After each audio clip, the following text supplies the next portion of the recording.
মোহাম্মদ সাল্লাল্লাহু আলাইহি ওয়াসাল্লামের জীবনের শেষ মুহূর্ত। মাত্র 2 মিনিট চাচ্ছি সবার কাছে, এড়িয়ে যাবেন না। মোহাম্মদ সাল্লাল্লাহু আলাইহি ওয়াসাল্লামের জীবনের শেষ মুহূর্ত চলছে। হঠাৎ সেখানে একজন লোক এসে বললেন, সালাম, আমি কি ভেতরে আসতে পারি? ফাতেমা রাদিয়াল্লাহু তাআলা বললেন, দুঃখিত, আমার পিতা খুবই অসুস্থ। ফাতেমা রাদিয়াল্লাহু তাআলা দরজা বন্ধ করে রাসূলের কাছে গেলেন। মোহাম্মদ সাল্লাল্লাহু আলাইহি ওয়াসাল্লাম বললেন, কে সেই লোক? ফাতেমা বললেন, এই প্রথম আমি তাকে দেখেছি, আমি তাকে চিনি না।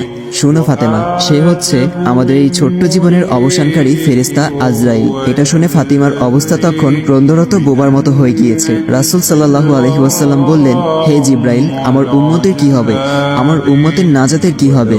জিব্রাইল আলাইহি ওয়াসাল্লাম বললেন, হে রাসূল, আপনি চিন্তা করবেন না, আল্লাহ ওয়াদা করেছেন আপনার উম্মতের নাজাতের জন্য। মৃত্যুর ফেরেশতা ধীরে ধীরে রাসূলের কাছে এলেন জান কবজ করার জন্য। মালাইকাত মাউত আজরাইল আরো কাছে এসে ধীরে ধীরে রাসূলের জান কবজ করতে থাকলেন। পাশে দাঁড়িয়ে থাকা জিব্রাইলকে রাসূল বললেন ঘোঙ্গানির সাথে, ও জিব্রাইল, এটা কেমন বেদনাদায়ক জান কবজ করা। ফাতেমা রাদিয়াল্লাহু তাআলা তার চোখ বন্ধ করে ফেললেন। আলী রাদিয়াল্লাহু তাআলা তার দিকে উপর হয়ে বসলেন। জিব্রাইল তার মুখটা উল্টো দিকে ফিরিয়ে নিলেন। রাসূল সাল্লাল্লাহু আলাইহি ওয়াসাল্লাম বললেন, হে জিব্রাইল, তুমি মুখটা উল্টো দিকে ঘোরালে কেন?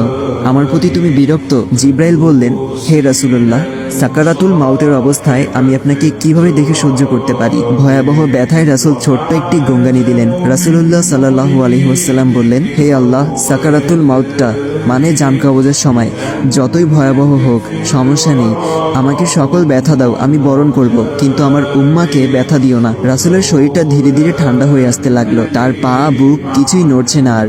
রাসূলের চোখের পানির সাথে তার ঠোঁটটা কম্পিত ছিল। তিনি কিছু বলবেন মনে হয়। আলী রাদিয়াল্লাহু তাআলা তার কানটা রাসূলের মুখের কাছে নিয়ে গেল। রাসূল বললেন, নামাজ কায়েম করো এবং তোমাদের মাঝে থাকা দুর্বলদের যত্ন নাও। রাসূলের ঘরের বাইরে চলছে কান্নার আওয়াজ।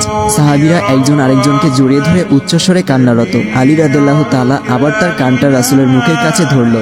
রাসূল চোখ ভেজা অবস্থায় বলতে থাকলেন, ইয়া উম্মতি, ইয়া উম্মতি। আল্লাহ আমাদের সবার মাঝে বুঝদান করুন। ভিডিওটি ভালো লাগলে অবশ্যই শেয়ার করবেন।